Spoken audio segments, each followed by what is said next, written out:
আসসালামু আলাইকুম ওয়া রাহমাতুল্লাহ। সুপ্রিয় সকল ভিউয়ার্স, আপনারা যারা এই ভিডিওতে ক্লিক করেছেন GP to GP balance transfer করার জন্য আজকের ভিডিওতে আপনাদেরকে স্বাগতম। কিভাবে ব্যালেন্স ট্রান্সফার করতে হবে সম্পূর্ণ প্রসেসটা দেখাই দিব। তো চলুন আজকের ভিডিও শুরু করে ভিডিওতে একটা লাইক করবেন। তো আমার মোবাইলের স্ক্রিনটা আপনারা দেখতে পাচ্ছেন। তো এইখানে হচ্ছে সর্বপ্রথম ব্যালেন্স ট্রান্সফার করার জন্য আমাদেরকে হচ্ছে প্লে স্টোরে যাইতে হবে।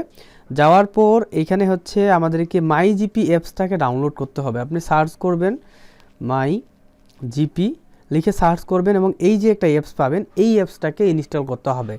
ইনস্টল করার পর ওপেন করবেন। ওপেন করার পরে আপনার মোবাইল নাম্বার দিয়ে লগ ইন করতে হবে। তারপরে এরকম ইন্টারফেস কিন্তু আপনারা দেখতে পাবেন, ঠিক আছে। তো এই ইন্টারফেসে আসার পর আপনারা যদি একটু লক্ষ্য করেন, আমার ব্যালেন্সে কিন্তু রয়েছে 80 টাকা। তো এই 80 টাকা থেকে আমি চাইলে 20 টাকা, 30 টাকা, 50 টাকা, 100 টাকা, মানে আপনার যত পাঠাইতে চান আর কি সেটা পাঠাতে পারবেন। তো আমার 80 টাকা আছে, এখান থেকে আমি চাইলে 20 টাকা, 30 টাকা, 40 টাকা, 50 টাকা পাঠাইতে পারবো। তো অবশ্যই 10 টাকার উপরে ব্যালেন্সটা ট্রান্সফার করতে হবে। তো ব্যালেন্স ট্রান্সফার করার জন্য সর্বপ্রথম আমরা কি করব? সর্বপ্রথম আমরা হচ্ছে ব্যালেন্স ট্রান্সফার করার জন্য এই যে আমাদের যে ব্যালেন্সটা আছে 80 টাকা, এই 80 টাকাতেই ক্লিক করব। আপনি যেটা থাকবে সেটাতে আপনি ক্লিক করে দিবেন। দেওয়ার পর আমরা কি করব, এই যে দেখতে পাচ্ছেন ব্যালেন্স ট্রান্সফার লেখা আছে, এই ব্যালেন্স ট্রান্সফার এইখানে ক্লিক করতে হবে। ক্লিক করার পর দেখতে পাচ্ছেন এরকম ইন্টারফেস আছে। তো এইখান থেকে আপনি কি করবেন, রেজিস্টার নাও এখানে একটা ক্লিক করবেন এবং আপনার হচ্ছে রেজিস্ট্রেশনটা সাকসেসফুল হবে এবং আপনাকে একটা ওটিপি কোড পাঠাবে, ঠিক আছে। সো ওটিপি কোডটা আপনি সুন্দর করে মনে রাখবেন, তাহলে কিন্তু আপনি ব্যালেন্সটা ট্রান্সফার করতে পারবেন, ঠিক আছে। এই যেমন দেখেন এইখানে হচ্ছে আমার হচ্ছে একটা SMS চলে আসছে, আমাকে বলা হচ্ছে fail due to you have already activated P2P service. তো আমাকে বলা হচ্ছে কি যে আমি যেহেতু একবার রেজিস্ট্রেশন করে ফেলছি, তার জন্য আমাকে কোনো ওটিপি কোড দিল না। বাট আপনি যখন করবেন তখন আপনাকে একটা ওটিপি কোড দিবে, ওই কোডটা মনে রাখতে হবে। তো আমার কোড মনে করেন যে মনে আছে, ওকে।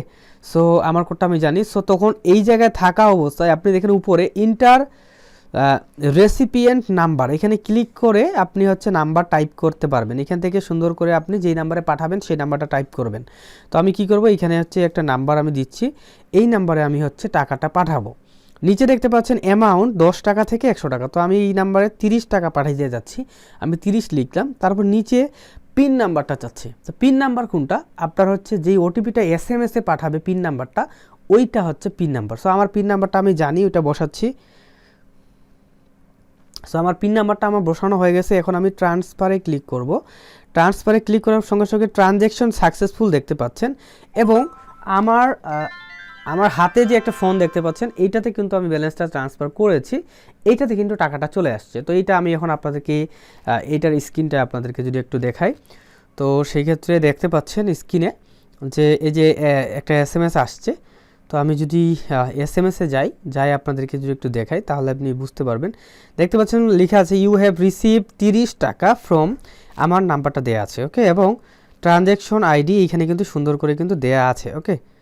তো দেখতে পাচ্ছেন এইভাবে টাকাটা কিন্তু পাঠাইতে হয়। সো আমি যদি আপনাদেরকে 566 দিয়ে চেক করে দেখাই, সো চেক করে দেখাচ্ছি। তো এইখানে চেক করার ফলে আপনারা কিন্তু দেখতে পাচ্ছেন যে 30 টাকা কিন্তু ব্যালেন্সে কিন্তু রয়েছে, ওকে। তো এটাই ছিল ভিডিও। যদি বুঝতে না পারেন তাহলে কমেন্ট করবেন, আমরা অ্যান্সার দিব। আল্লাহ হাফেজ।